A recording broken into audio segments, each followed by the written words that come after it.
ആരോഗ്യം അമൂല്യം.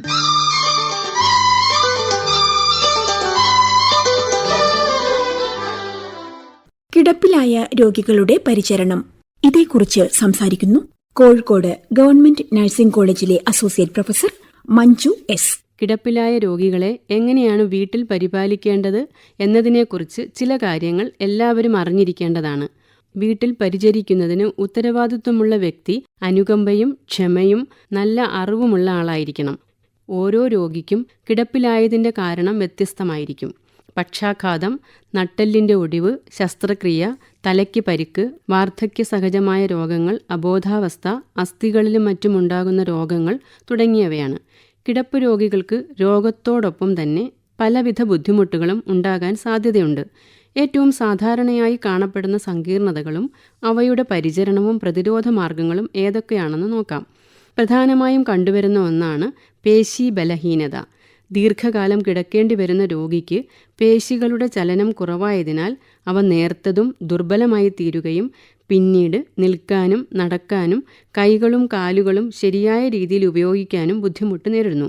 സ്വയം ചെയ്യുകയോ മറ്റൊരാളുടെ സഹായത്തോടെയോ കൈകാലുകൾക്ക് വ്യായാമം അത്യാവശ്യമാണ്. അതുവഴി പേശികളുടെയും സന്ധികളുടെയും വൈകല്യം തടയാൻ പറ്റുന്നതാണ്. അടുത്തതായി കാണപ്പെടുന്ന ഒന്നാണ് ശയ്യാവരണം അഥവാ ബെഡ്സോർ. ഒരേ കിടപ്പ് തുടരുന്നതിനാൽ തൊലിപ്പുറത്ത് സമ്മർദ്ദം അനുഭവപ്പെടുകയും തൊലി പൊട്ടുകയും ചെയ്യുന്നു. ശയ്യാവരണം വരാതിരിക്കാനുള്ള മുൻകരുതലുകൾ എടുക്കേണ്ടതാണ്. രോഗിയെ 2 മണിക്കൂർ ഇടവിട്ട് ചരിച്ചു കിടത്തുക. അസ്ഥികൾ ഉന്തി നിൽക്കുന്ന തോളെല്ല്, ഇടുപ്പെല്ല് തുടങ്ങിയ ഭാഗങ്ങളിൽ സമ്മർദ്ദം അനുഭവപ്പെടാതെ നോക്കുക. ബെഡ്ഷീറ്റ് ചുളിവില്ലാതെ നോക്കുക. സമ്മർദ്ദ ലഘൂകരണ ഉപകരണങ്ങളായ എയർ ബെഡ്, വാട്ടർ ബെഡ് ഇവയിലേതെങ്കിലും ഉപയോഗിക്കുക. ശാരീരിക ശുചിത്വം ഉറപ്പുവരുത്തുക.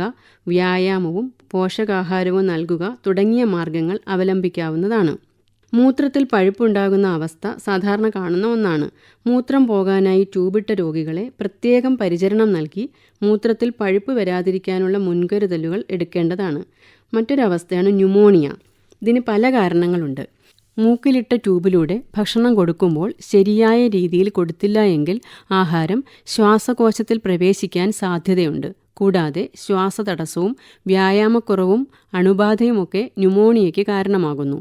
കിടപ്പ് രോഗികൾക്ക് മലബന്ധം സാധാരണ ഉണ്ടാകുന്ന ഒന്നാണ്. ശരീരത്തിൻ്റെ ചലനക്കുറവ് മുഖേനയും ആഹാരവും വെള്ളവും കൃത്യമായി ശരീരത്തിന് ലഭിക്കാത്തതും മറ്റും മലബന്ധത്തിന് കാരണമാകുന്നു. വ്യായാമവും ഭക്ഷണ ക്രമീകരണവും മറ്റും മലബന്ധം വരാതിരിക്കാൻ സഹായിക്കുന്നു. ഇതിനു പുറമെ വായ, കണ്ണ്, മൂക്ക്, ചെവി തുടങ്ങി ശരീരത്തിൻ്റെ എല്ലാ അവയവങ്ങൾക്കും പ്രത്യേകം പരിചരണം നൽകുക വഴി പലതരം സങ്കീർണതകളും തടയാവുന്നതാണ്. കിടപ്പിലായ ഒരു രോഗിക്ക് വിഷാദം, ഉത്കണ്ഠ തുടങ്ങിയ മാനസികമായ ബുദ്ധിമുട്ടുകൾ കണ്ടുവരാറുണ്ട്.